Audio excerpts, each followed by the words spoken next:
welcome to TMZ Live. Diddy has been in prison for less than a month and already a problem. Diddy was caught drinking alcohol behind bars. It is a prison no-no. And there were apparently steps taken initially to move him. We don't know if the plan was to move him just to another part of Fort Dix or maybe move him out of Fort Dix entirely. We don't know. But he was caught drinking. And we know this because we have some sources inside the prison as well as outside. And we're kind of getting the same story. Yeah, so our sources inside the prison are saying that it's a sort of alcohol that they make. It takes about 2 weeks to make inside the prison, a mixture of apples, sugar, and Fanta. So it's all individual ingredients yes, they can get in the prison. And then they ferment it, and then that's how they Isn't that like toilet wine? Isn't that basically, what they call it? It's called, what's it called? Toilet wine is they call Pruno. Pruno. It's like prunes fermented over time. But they used apples, which obviously we know Diddy likes applesauce, so maybe that's why. So what's, it'll get you drunk though. I mean, it ferments and it becomes alcohol. I mean, look, we're going to just tell you, from inside the prison, somebody there used the term he was drunk.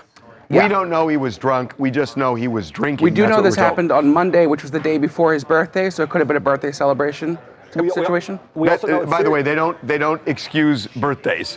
That's right. There's no carve out for your birthday. There's no carve out for birthdays. We also know it was serious enough to disrupt this transfer. So it wasn't a minor enough infraction that they said, we'll look past it, we're going to go forward with the transfer. That's off the table now, apparently. So that's a big deal. They're not going to transfer him. We found out that whatever they had planned on doing, that's not going to go forward. That if there was a plan to transfer him, that plan has been abandoned. And we're told he's actually getting visitors today from his family. So it's not like he's been put in solitary or that he's had visiting rights taken away. For whatever reason, they've kind of eliminated that. Nonetheless, what is interesting about this is Diddy's history with sobriety and how it related directly to the trial. It's exactly right. At his sentencing most recently, he said, he told the judge, and this is his plea to the judge, I am now sober for the first time in 25 years. I have been trying my best to deal with my drug abuse and anger issues. The old me died in jail and a new version of me was reborn. So in pitching to the judge, I should have a lenient sentence. He was talking about how being locked up for the past 13 months has really had a profound impact on his life and his sobriety journey. Now he's transferred to Fort Dix to start serving his sentence, and very early on he falls off the wagon, according to these reports. So that's a big deal. Yeah, and look, he had a severe substance abuse problem. And if Diddy is an alcoholic, you can't have a drink now and then. It doesn't work for alcoholics. There's no California sober for alcoholics. California sober is BS. What was it? And it is just BS. And the idea that, you can have a drink here and there. No, that's the idea, that it is a chemical reaction to the body, that if you are an alcoholic, you have to stay away from alcohol. That's right, but sobriety journeys do take this shape. I don't want to come down too hard. It's very difficult to stay on the wagon, and he's a human, and if he's battling these things and you're desperate, you will find ways to get alcohol even in prison, and it sounds like this is what happened. Another big question I have is, what's this going to do to the prospects of a pardon? You know, he is in the beginning of serving. I don't think Donald Trump cares all that much, but what do you think that factors in, is that he's already getting in trouble at the very beginning of this 2-year-plus sentence? Ordinarily, I would say it would have no bearing on a pardon, but there is something different here.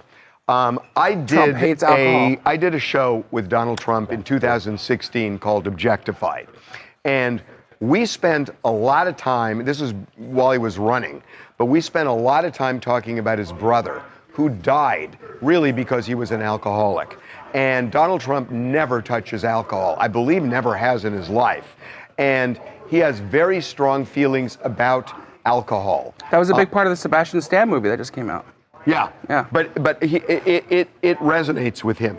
So, Diddy was saying, the things I did, understand I was a substance abuser at the time. Well, it's true. Most substance abusers fall off the wagon from time to time. It's true. Yes. But when Donald Trump is hearing it, it's like, okay, this is the area of the devil. And now the question is, does he look at Diddy the same way? I don't know the answer to that. He might be very strongly sympathetic to it. He's a teetotaler, but he knows that it's a disruptive force in people's life, and maybe the best place to get treatment is not behind bars and you go outside and you have more support and I mean, things of that nature. He could look at it that way, but I don't think this necessarily helps him on the other hand. Hi, my name's Tyra. I'm from Long Beach, California. Honestly, I'm not really surprised. I think Diddy thinks he's bigger than a program. And this is just a classic case of that, him thinking that he's untouchable and bigger than the program, because you've only been in there for 2 weeks. So how is this all going on? Yeah, I mean, look, it's sort of walk a mile in my shoes. I don't know what it's like to be at Fort Dix. It's not a maximum security prison for sure, but I'm sure acclimating is rough.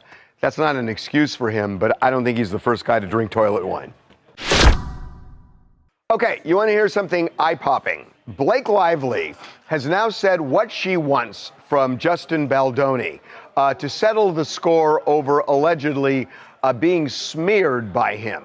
That score can be settled for a reasonable price of $161 million.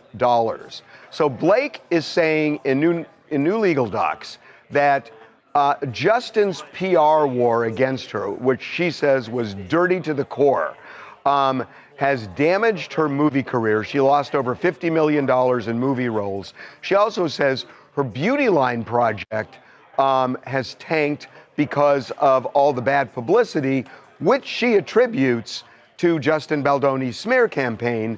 And as a result, she is saying, I want to be compensated and made whole to the tune of $161 million. Mind you, that does not account for her allegations that he sexually harassed her on the set of the movie that they did together. That would be other damages added on to what she wants, which is that $161 million. There's this thing in the law, and I'm not going to get technical with you, I promise, but it's called unclean hands.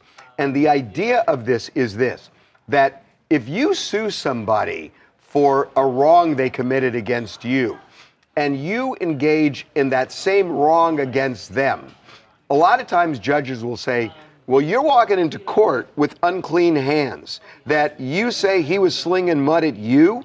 Well, guess what? We heard evidence that you slang mud at him. And so a pox on both your houses, and you're not going to get anything. Yeah, but now, interestingly, his claims against her have been tossed out of court, dismissed. So he doesn't have a defamation or a smear campaign. You don't need it. But there's going to be, you're right. You don't need it. There's going to be facts. You don't need it, because if this were to go to trial, she's going to present her case first. She's going to call his publicist to the stand, make his publicist admit that they were trying to smear her. But then when he presents his case, he's going to call her publicist and get that publicist to admit that she was trying to smear him.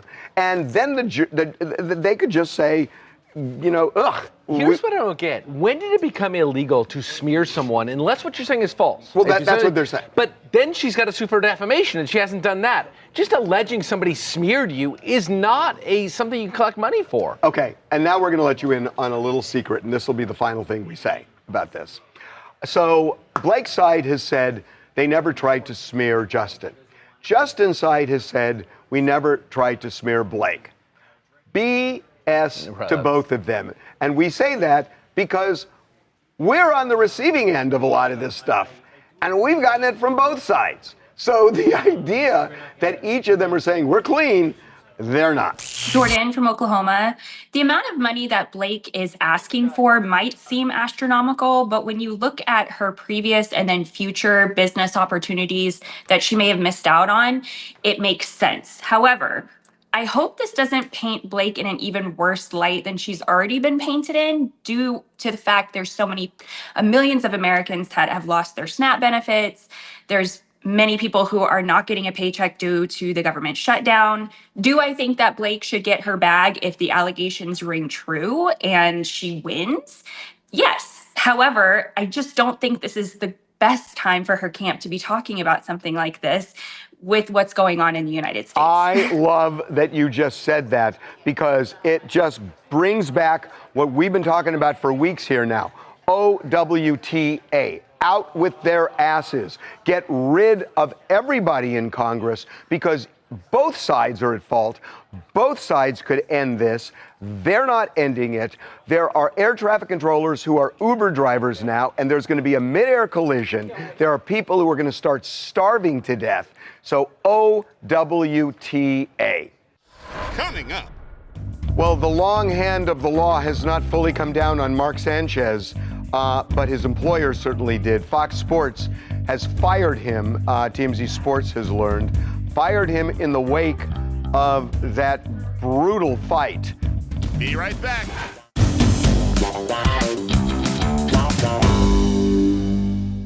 Well, the long hand of the law has not fully come down on Mark Sanchez, but his employer certainly did. Fox Sports has fired him, TMZ Sports has learned, fired him in the wake of that brutal fight between Mark Sanchez and a truck driver in Indiana that left that truck driver badly hurt. Mark Sanchez stabbed multiple times. Cops say he was the aggressor. He is now facing a felony and 3 misdemeanors as a result, but now he is also unemployed. Now, remember, Mark Sanchez was in Indianapolis because he was there to call an NFL game for Fox Sports. He never made it to the broadcast booth because the fight then happens Friday night into Saturday morning. But I don't think this is shocking, Harvey. It's the latest shoe to drop. He's got the criminal case, he's got the civil lawsuit, and now he doesn't have a job. So it's the trifecta for Mark Sanchez. Fox Sports just hired Drew Brees, who was, of course, a future Hall of Fame quarterback. He is going to be stepping into the booth, basically taking Mark Sanchez's job, and it's not shocking. Here's the odd thing to me, and you know better than me on this. They talked about hiring Drew Brees earlier this week. Yeah. But they never said what position he was going to take. Right, correct. But it ain't hard to connect the dots that it's Mark Sanchez's position. So why did they separate the two? It's very clear that Fox is trying to handle Mark with kid gloves. I think they like him very much. I think they knew they had to make this move, but I think they're trying to cause him the least amount of strife possible. Very clear from working on the story that they did not want to hurt Mark Sanchez here. Well, also, Mark Sanchez has not been convicted of anything. Right. So, to be fair... Right. I mean, we know he was acting bizarrely because we've seen it on video, but that's not a criminal conviction. No, and, you know, I guess the question is, who's seen this surveillance video? Right. You know, right. Did they somehow see it, or did they not see it? Kind of leads you to believe they have seen it. Or they have enough information. Right. But, you know, in these times, to do it this quickly, they got to have some powerful evidence behind it. Right. If he's never convicted and it comes out he did nothing wrong here. Oh, I don't think there's, honestly, even if that happens, Fox Sports didn't do anything wrong. Really? Yeah. I mean, there's, again, not getting convicted means there wasn't proof beyond a reasonable doubt. That's not the standard of an employer. Right. And so I don't think there's any issue with Fox Sports. I just guess, you know, I just wonder, does this become the kind of final bell for Mark Sanchez? Yeah. Can you imagine? It shows you how quick things can happen. Just this guy's on top of the world. Yeah. And then boom, gone. Fox did the right thing here, but you can't have your on-air talent calling games on Sundays and then stalking people in alleys in the same city they called the game in on the same. You know, it's just not a good look. Can you imagine watching John Madden at 1 o'clock and then having to fight him in an alley at midnight? Like, that's crazy. It's just bad for business. Yeah, I mean, look, I agree with you, and it's such bad publicity. Just think if they brought Mark Sanchez back and he started calling games again, knowing that this specter is hanging over him. It is such a huge distraction from what he's doing. You could totally, at least I could totally understand why Fox Sports did what it did. Okay, so Katy Perry has now kind of spilled what caused her breakup with Orlando Bloom. And she did it in the way everybody in her profession does it, in a song.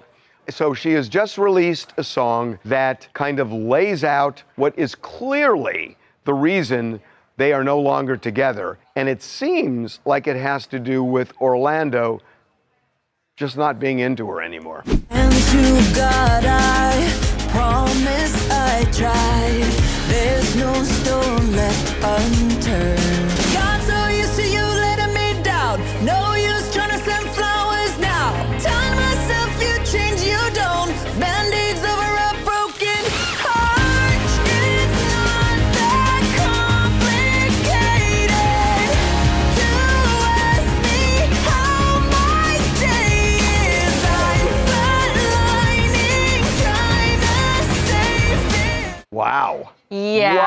Yeah, so I mean, that is frank. So the imagery of the music video and the lyrics are so important, and they all point to Orlando Bloom and that messy breakup they had. It's clearly Orlando Bloom. And she's actually listed as one of the songwriters on the song. So you know she had an involvement. You know that this had to have been about him. It's basically saying that he's just not asking about her day. He's not into what she does. He just wants out, and she's tried everything she could, and he just doesn't want it. Yeah, and one of the lyrics, she says that she lowered her expectations, and it's all about like trying to save the relationship. And in the video, you know, she's going through a series of very painful situations. But the part that I thought was really interesting and very telling was towards the end of the song, she says that she doesn't regret the relationship. And when she's singing that, she is looking at a daisy that's on the railroad. Obviously, Daisy is the child that her and Orlando share together. So that just tells you, that's like hitting the nail on the head when you have that. You know who that lyric is for? For Daisy. For Daisy, yeah. It's to say that no matter what, I'm glad I had the relationship because I had you. Yeah, exactly. But I disagree with you about a messy breakup. It sounds like it just fizzled. I mean, it doesn't sound... I mean, when you listen to her side, it doesn't sound great. Well, no. But remember, we saw them a month after the breakup. They were together on a cruise, on the yacht. I think, on a yacht. Mm-hmm. And I think Daisy was there. Yep. And the two of them were together. So it doesn't feel like... You think it just fizzled and they just... Am I wrong? Did I see... Is she crying or pretend crying in one of the scenes in that song? I didn't really see her when crying. When she's in the car. Oh, yeah. I mean, yeah, when she's going the wrong way. Yeah. Yeah, I mean, it's all painful situations. Now, 1.2, she's driving behind a truck that has all these logs, and the log gets loose, and it's coming towards her. She, like, drowns in quicksand. It's, like, all these different instances to show you, like, kind of like just the imagery of how painful she felt during the relationship. Yeah. I think the song and the music video shows how much she's been through, like a roller coaster as well. And her being on like so much pain, despite of the efforts, Orlando didn't put in much effort and she's keep like getting backfired a lot. Everything what came out of it is Daisy. And I feel like that just kept her going. And it's such a beautiful message through the whole video and throughout, like the strength that she's got after this whole relationship. I agree with you. I mean, it's almost therapy writing a song like that where she really just kind of laid it out, and it's not like she put herself as the victim here. She just kind of laid out what happened. Coming up. Craziest story of the week by far. This happened in Florida. What a shock. Some guys, they get to talking and they get in an argument over how many eggs can a chicken lay. It ends in gunfire. Be right back. TMZ's got every freaking thing. Big celebs, big stories, big events. BB Rexa was looking hot on vacation. Look at the water, too. Did you just say, look at the water? I mean, I'll be honest, that is what I was looking at. TMZ!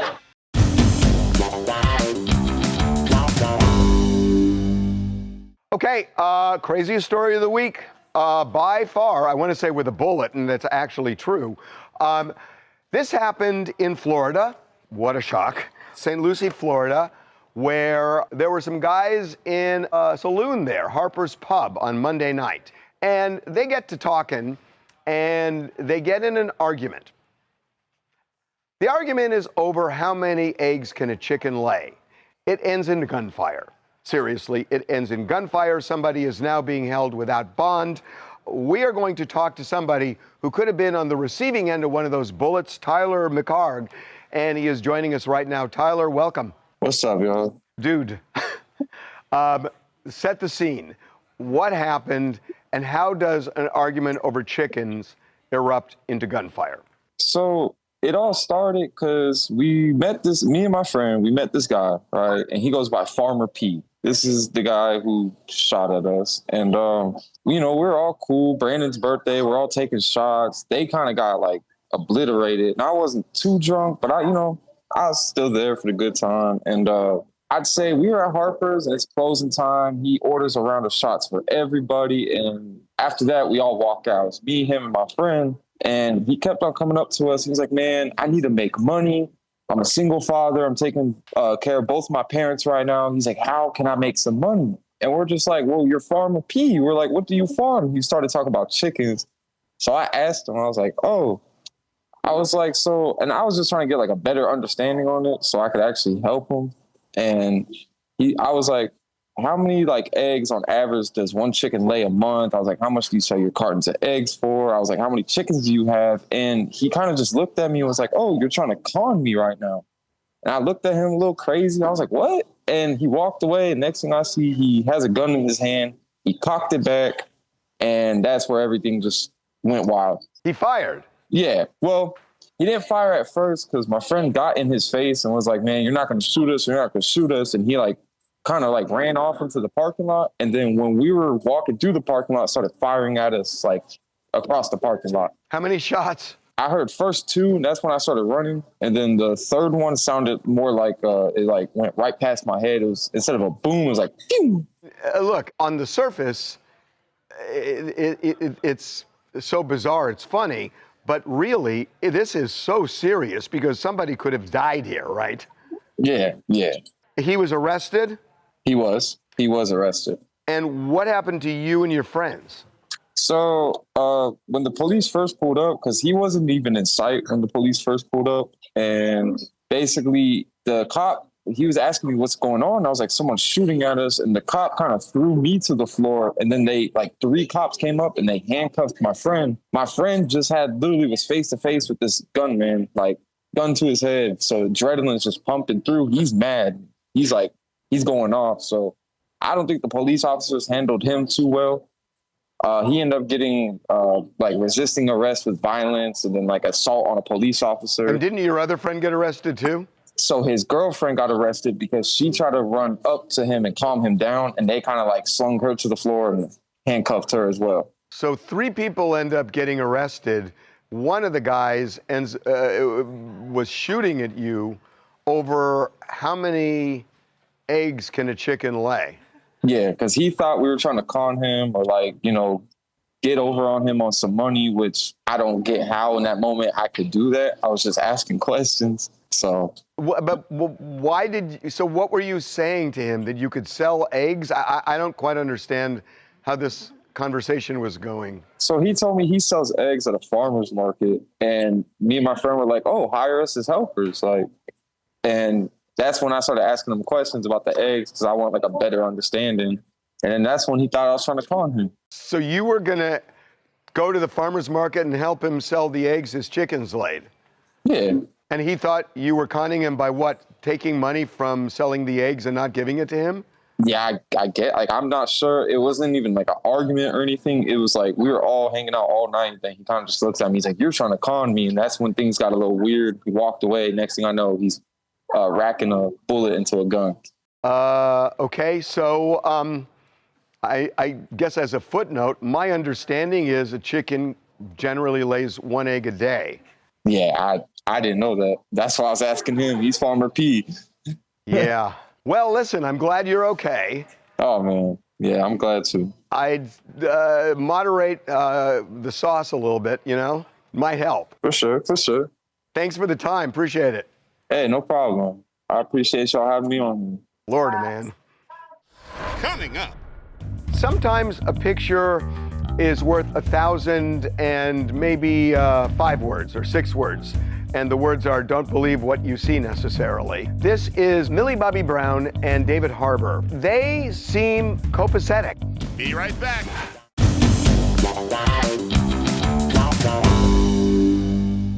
Welcome back to TMZ Live. So sometimes a picture is worth 1,000 and maybe 5 words or 6 words. And the words are, don't believe what you see necessarily. Because I didn't count, that was exactly 6, but I think it was. Because check this picture out. This is Millie Bobby Brown and David Harbour from Stranger Things. They were at the premiere of season 5, the final season, in Hollywood. And they seem copacetic. Everything seems good between the two of them. They're laughing, close to each other, not a care in the world, not a conflict between the two of them. Remember, there were reports early on in production of the show. Look, they are hugging. Reports early on that she had filed a harassment complaint against him. And this story made a lot of news, made the rounds. It is unclear. Is the point here the stories were BS or water under the bridge and we've made up? That's what's unclear. And I think this has also caused a lot of like speculation too, I mean, obviously he plays her dad in the show, and that is like such a plot line that fans love and connect with between the two of them. So with these reports that, you know, there's somehow conflict between the two in real life, people are thinking that they showed up to this premiere together, you know, just for the show, and so people will watch the show and connect with the show. I personally think that there's no problem. I disagree. I think that this is completely for the cameras. What you guys are discounting is that these two people are actors, and they have been faking chemistry on camera for years now. What? And I think that... But why do you think there was underlying beef? I think there was underlying beef because since the show started, David Harbour, he's kind of a wild card. Allegedly, she filed a complaint saying he bullied her and there was some harassment. That's the report. We haven't confirmed that. We haven't confirmed that. It's alleged. But at the same time, I think for the sake of the public perception of the show and its cast, they got to be buddy-buddy on the red carpet. See, yeah, that's the argument. I mean, she's a big star right now. She's a bigger star than him. Yeah. So she doesn't have to play nice. No, and Millie's such the type of person that it's like, no, like we're gonna show up together. People think that we're not getting along. Okay, let's show up and let's do it. When was this report? What season did this report come out? Before was it season 1, season 2? What season? Definitely early on. Well, if it was early on, so it's been some time. In season 3 and 4, was there ever any evidence of bad blood between the two of them? Exactly, and you know, David Harbour is getting a lot of hate right now too. His ex Lily Allen just came out with an album kind of trashing him. So I think this is just people piggybacking onto the hate train. And to that you say what? Look, David Harbour is a wild card. Obviously, he's been around town. Evidence? He's been around town, according to Lily Allen. But what does that have to do with bullying Millie Bobby Brown? Because it's indicative of his character. No, you cannot do that. No. I agree that cheating on or, you know, philandering is indicative of character, and if you're also someone who bullies a little girl on set. Allegedly. Allegedly. Like, we don't know that. Yeah, we don't know, number one, what he did around town. But even if he did, how does that align with bullying somebody on a set? Right. It's just not a far leap for me to go, someone who cheats on their girlfriend also doesn't speak kindly to people. Millie Bobby Brown would never do this for a PR stunt or for the show. Millie She's Bobby good Brown is enough. not her It's own the last boss. season. She has producers over her, and they need to protect the reputation of the show and its cast members, and this was definitely a PR play. No, fully disagree. Hey guys, Yessie Smiles here from Miami. I really think there's no drama going on. I mean, if there is, they acted super professional. And at the end of the day, I think fans are just ready for the show. Well, we will see. I mean, they seem fine to me. So if anything happened, it's old news. So Prince Harry's getting torched for wearing a Dodgers hat because of the whole Canada-England thing. And that he should have been wearing a Blue Jays hat, according to a lot of Canadians. So Harry heard the message, clearly, and he did his mea culpa on Canadian TV. I would like to apologise to Canada for wearing it. Secondly, I was under duress. There wasn't much choice. I was invited to the LA Dodgers box, or the dugout, by the owner himself, so I was doing what I thought was the polite thing to do. But I'm going to wear this from now on to make sure I don't make any more of those mistakes. But the other piece to this was, as you could probably relate, when you're missing a lot of hair on top and you're sitting under floodlights, you'll take any hat that's available. So, Game 5, Game 6, Game 7, I was Blue Jays throughout. Now that I've admitted that, it's going to be really hard for me to return back to Los Angeles. But no, I'm very sorry to the Canadian public. Devastated that the Blue Jays lost, but go Jays. He is proof that you cannot please all of the people all of the time. He's saying that he got invited by the owner of the Dodgers and that he felt pressure to wear a hat even though his allegiance wasn't with that team. That's weird to me. I mean, I'm cool with that because because he got free tickets. I know, but clearly he was going in the it's not dugout. about getting a free ticket. No, but I get it. Like, these people invited you into their home. This guy is the biggest flip-flopper in history. In the middle of this interview, he puts on a Blue Jays hat. I know, and then he flip-flopped on his own country and his family. I know, and then he says, now I'm worried about not getting an invitation for the Dodgers again. You can't please all the people. This guy just never takes a stand. I cannot disagree with you. I mean, I get it. Meghan Markle's his wife, and she's a big Dodger fan, so I get that. That's fine. But he didn't say that. He's saying it was the owner who apparently gave him the seats. But she is a big fan. Remember, she posted all the things, so you're going to wear... I thought he was going to say that I was doing it because my wife's a Dodger fan. He was saying, I think he's saying, we got free seats, so it's like, I'll just betray my team and put a Dodgers hat on. The guy has no backbone. Coming up. There is a movement afoot to basically eliminate billionaires from the American landscape. Zoran Mandami is on the hunt for billionaires because he doesn't think they should exist. When somebody offers you $1 million, do you go, too much money for me and my business? When you get to $1 billion, do you say, no, why don't we stop here? This is the silliest thing I've ever heard. Be right back. So billionaires beware if you're watching. There are people out to get you.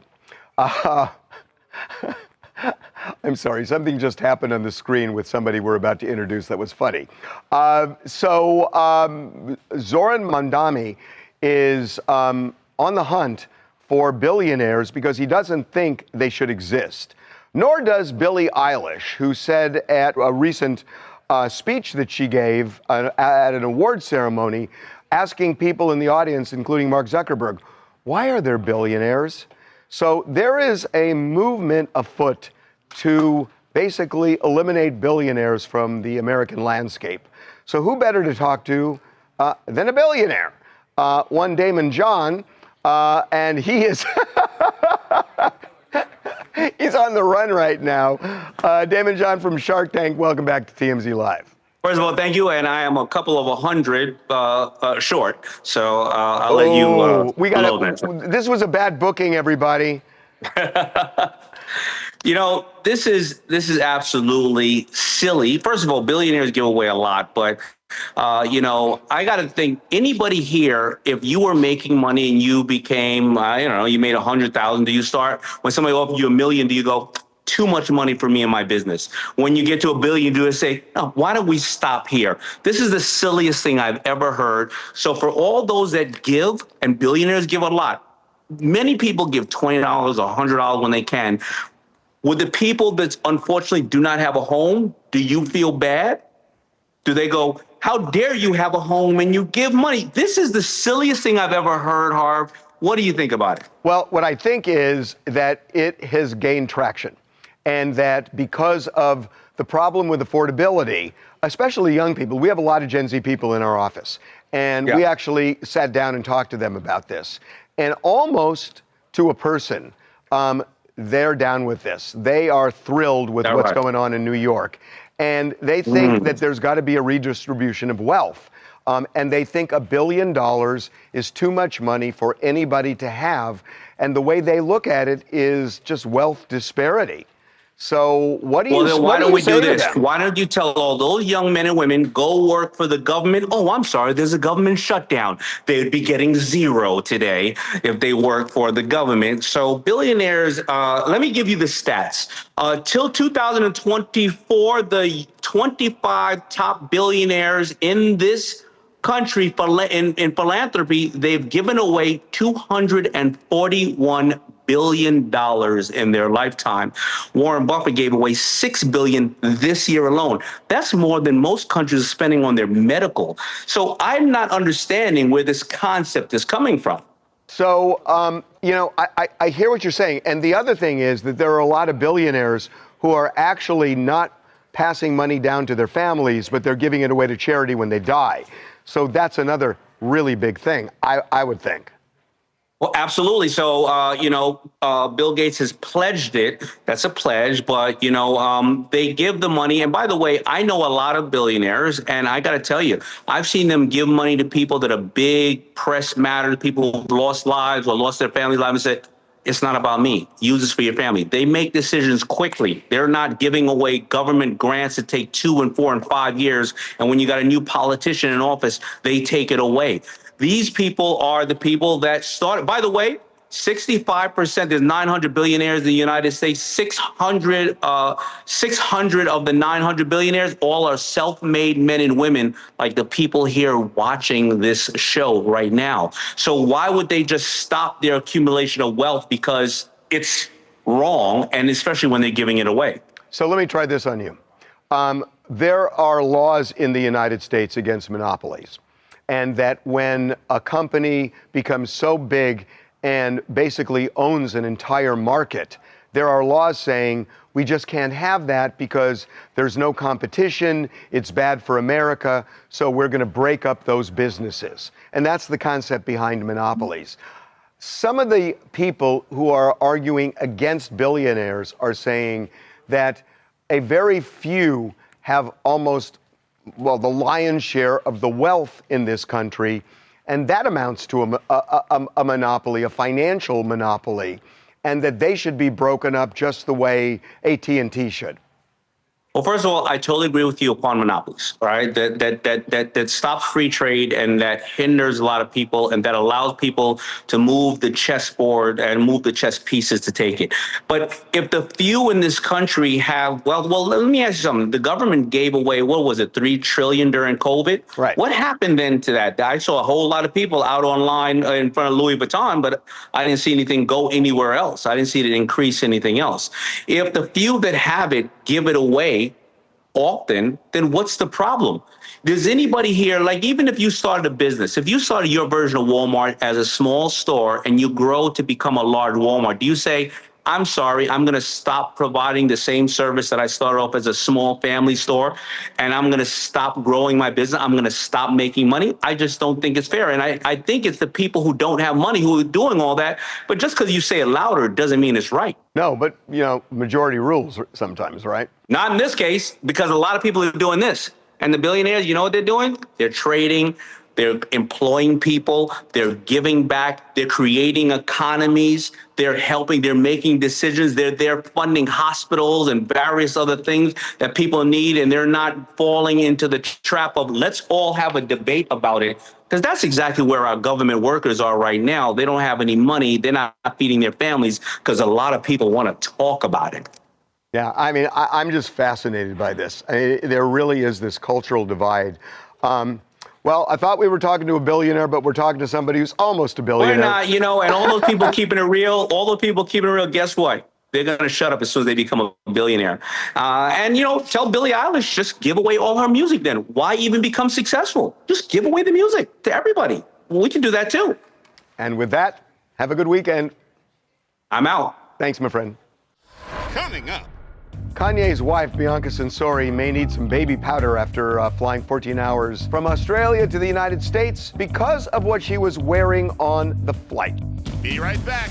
Buckle up, party people. The TMZ After Dark Tour is hitting Hollywood. Join Ray J and special guests as we hit the hottest restaurants, wildest bars, and sickest clubs. DJ Miles is dropping beats as we roll down Sunset and Hollywood Boulevard. The party starts every weekend at 7 p.m. from the Hard Rock Cafe.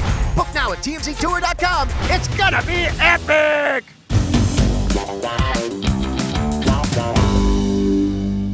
Kanye's wife, Bianca Censori, may need some baby powder after flying 14 hours from Australia to the United States because of what she was wearing on the flight. Check this out. So this is Bianca before she got on the plane. And I don't know, I think there were leather seats. I'm assuming they flew first class.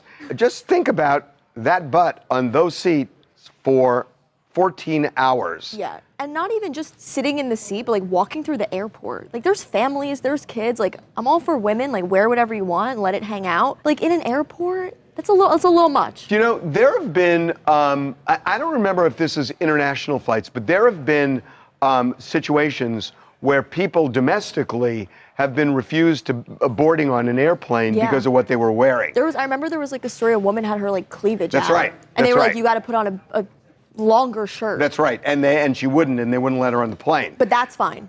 But her butt is fine. And I don't know whether an international flight is different, whether they have different standards there.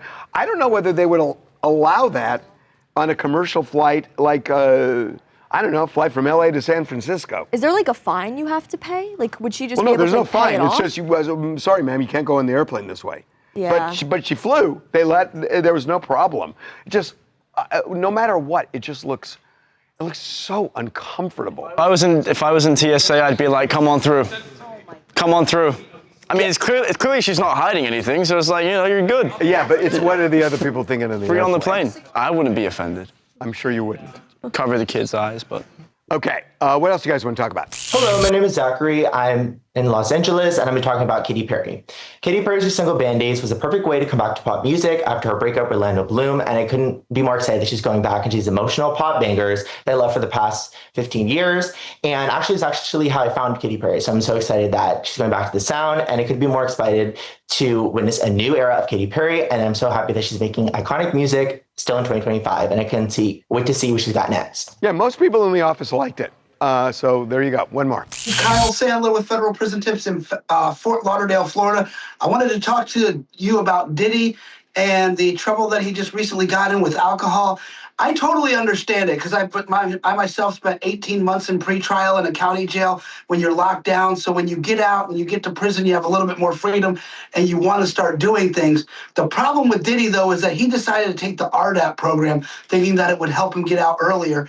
And there's a different degree of accountability in RDAP, not from the staff, but from the other inmates that already know he's a celebrity, already know he's talking to Trump about a pardon, and they just want to see him do as much time as possible. So he's probably going to be pulled up by his community members in RDAP, and if he gets rolled back, he's going to have to start over a whole 90-day sequence. I got to stop you for a second. What is Federal Prison Tips? What is that? We're a federal prison consultancy. We help people that are going to federal prison understand the ins and outs of it, especially around First Step Act. Oh, that's really interesting.